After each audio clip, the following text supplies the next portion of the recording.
শুদ্ধভাবে লিখতে এবং বলতে হবে, তা না হলে কিন্তু লজ্জায় পড়তে হয়, তাই না? আমি এখন বলবো যেমন ডজন বানানাস, হ্যাঁ, এখানে ডজনস সাথে প্লুরাল হবে না। I have bought 2 dozen bananas, 2 dozen কলা কিনিয়াছি আমি। 2 ডজনস হবে না, এরকম 100, 1000, স্কোর এগুলির সাথে প্লুরাল হবে না। প্লুরাল হইতে পারে যেমন hundreds of people came here, হ্যাঁ, শত শত লোক, হাজার হাজার লোক, সেই ক্ষেত্রে হবে। কিন্তু স্পেসিফিক যখন নাম্বার থাকবে 2000, 4000 পিপুল, এখানে কখনো 1000-এর সাথে প্লুরাল হবে না, প্লুরাল হবে না।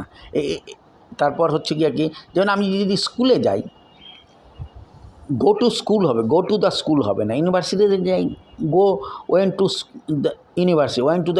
ইউনিভার্সিটি পারপাসে যদি যাই, স্কুলের পারপাসে, গো টু মার্কেটের জন্য যাচ্ছি, গো টু দ্য মার্কেট হবে না। আই ওয়েন্ট টু মার্কেট, হ্যাঁ, ইয়েস্টারডে, মানে কোনো কিছু বাজার করতে গেলাম, যে উদ্দেশ্যে গেলাম, সেক্ষেত্রে দি বসবে না এখানে। তারপর হচ্ছে কতগুলি জিনিস আছে, যেমন কতগুলি ভার্ব আছে, যে ভার্বগুলি ব্যবহার করে অন্যকে দিয়ে কাজ করানো বোঝায়, সেই ভার্বগুলি ইউজ করতে হয়। যেমন হ্যাভ, লেট, মেক, গেট। আমি হ্যাভ দিয়ে অন্যকে দিয়ে কাজ করানোর এগুলি কয়েকটা উদাহরণ দেব। যেমন I have my servant clean the room, মানে আমি চাকরকে দিয়ে আমার রুমটা পরিষ্কার করিয়েছি।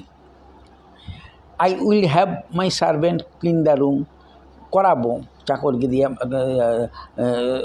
এটা করাবো, রুমটা পরিষ্কার করাবো। I had my servant clean the room, এখানে ক্লিনটা আনচেঞ্জ থাকবে, কোনো পরিবর্তন হবে না, এখানে কোনো পরিবর্তন হবে না। যেমন প্রদীপ্ত হ্যাড দ্য বারবার, কাট হিজ হেয়ার, প্রদীপ্ত নাপিতকে দিয়ে তার চুল কাটিয়েছিল। এইভাবে করে I am having my servant clean the room, আমি আমার সার্ভেন্টকে দিয়ে রুমটা পরিষ্কার করাচ্ছি। এইভাবে করে হ্যাভ দিয়ে পরবর্তীতে ওই মেক, গেট বা লেট দ্বারা অন্যকে দিয়ে কাজ করানোর এগুলো কীভাবে করানো হয় সে সম্পর্কে আলোচনা করব। ধন্যবাদ।